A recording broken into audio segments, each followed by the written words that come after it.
What's up, guys? Alex Jason back here with a brand new video. Hopefully, you have a great day for night. Every guys are in this world.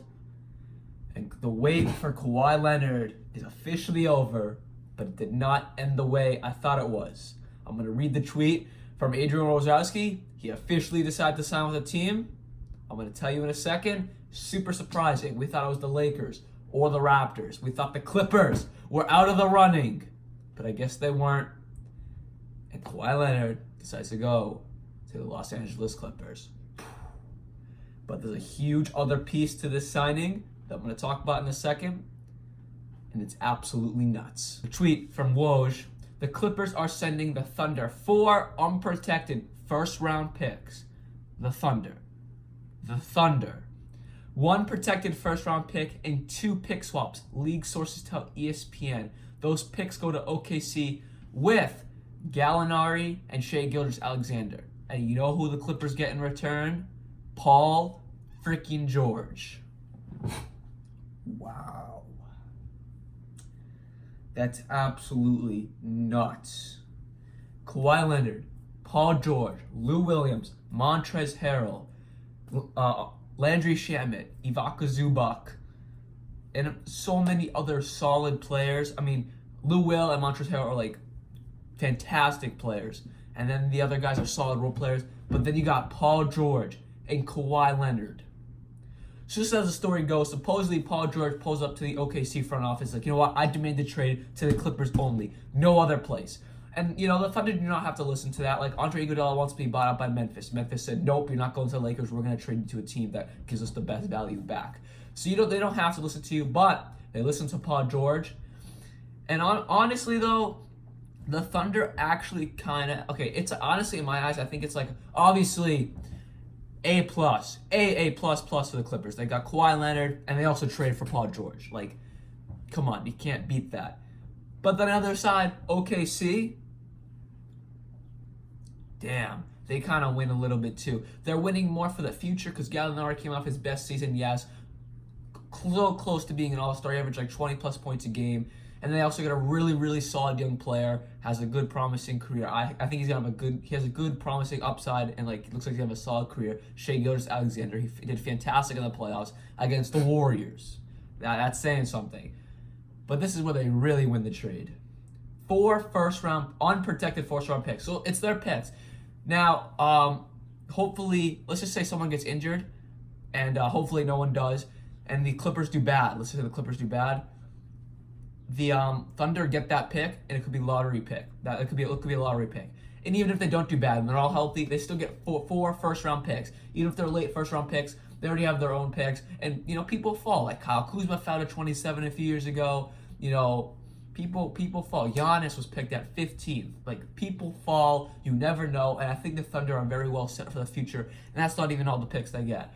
They also get 2 pick swaps, so it could fall their way. It could. Whoever has, I'm not really sure how it works. I'm pretty sure whoever gets the best pick, they pick swap. They swap picks. That's basically how the lowdown is there. And then one more. They also get 2 second-round picks. That's insane. Like, people fall. Draymond Green was a late pick. All different guys are, you know, Jimmy Butler was like the 30th pick. I'm pretty sure. Like, people fall. It's a great time, I think, to be both sides. But I feel bad for my homie, my favorite player in the NBA, Russell Westbrook, man. I don't know if he'll ever win a ring with OKC, especially at this point. They really, like, they're going to get killed in the Western Conference, honestly. Gallinari's solid and all.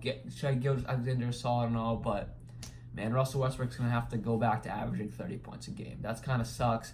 Steve Adams is a solid center, but the West is so dominant that, you know, what is OKC gonna do, honestly? Like, and I would not be surprised if not this season, maybe in a couple years when he's like 33, Russell Westbrook, and he finally comes to the realization I can't win here, or maybe even sometime sooner he might request a trade. He did sign a massive contract, but he might request a trade. We'll see. And now let's talk about the Clippers and what they are gonna do in this league, because we thought the Lakers were the team to beat. For a little bit, we thought the Jazz were the team to beat. Philadelphia has a solid team rolling right now.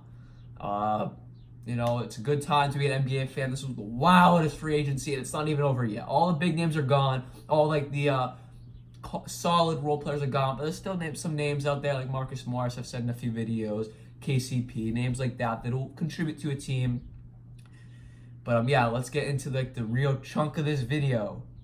What will Kawhi Leonard and Paul George and the LA Clippers do for years to come? So with a roster of Kawhi Leonard, Patrick Beverley, Wilson Chandler, Paul George, JaMychal Green, Mo Harkless, Montrezl Harrell, Rodney McGruder, Jonathan Motley, Jerome Robinson, Landry Shamet, Sedarius Thornhill, Tyrone Wallace, Lou Will, and Ivica Zubac, and they're going to probably make a few trades just to help the bench depth a little bit, because they do lose a lot with getting rid of Shai Gilgeous-Alexander and Gallinari, who I know started, but they still lose a lot of depth in some areas of their bench from that trade, because some guys are going to have to bump up to be a starter.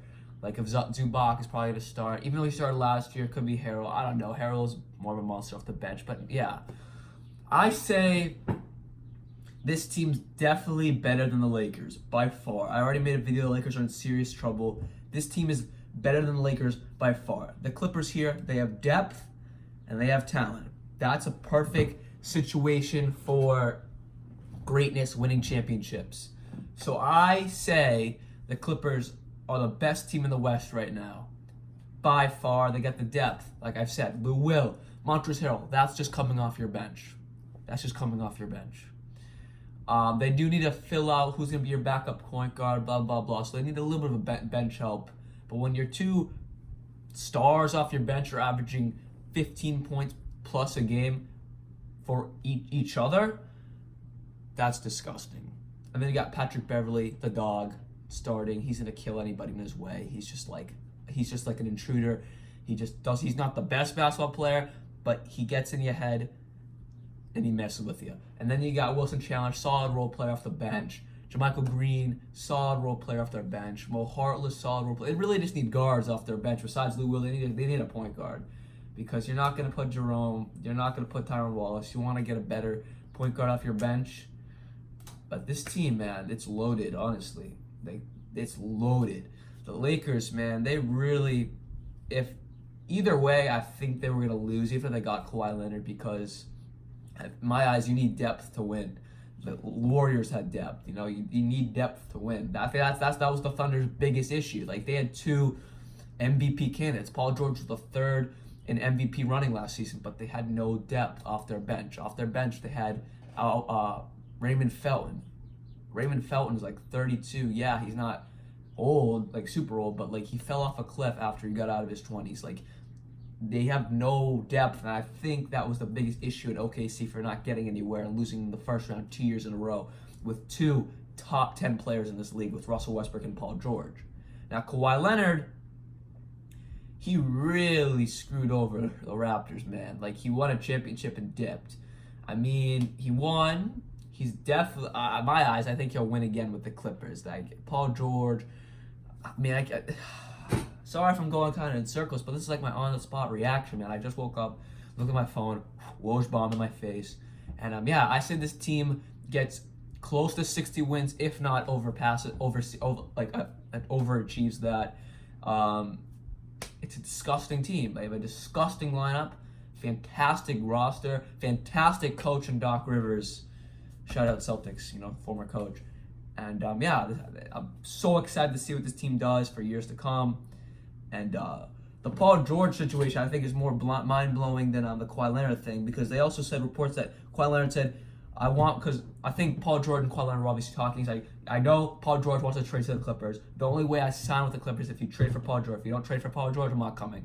They did what the man wanted, signs with the Clippers. And that's history. The rest is history. Anyways, hope you guys do enjoy this video. And I'll make a 2K video as well. I just need to get this video out there because my mind is blowing right now. Like, whew. This NBA free agency was the best free agency. I've never been so into a free agency in my life. Like, KD, Kyrie, Kawhi, Paul George getting traded, all different amazing players. Chris Middleton, D'Angelo Russ. Gosh, it's been a nuts. Hope you guys did enjoy this video. Like always, peace.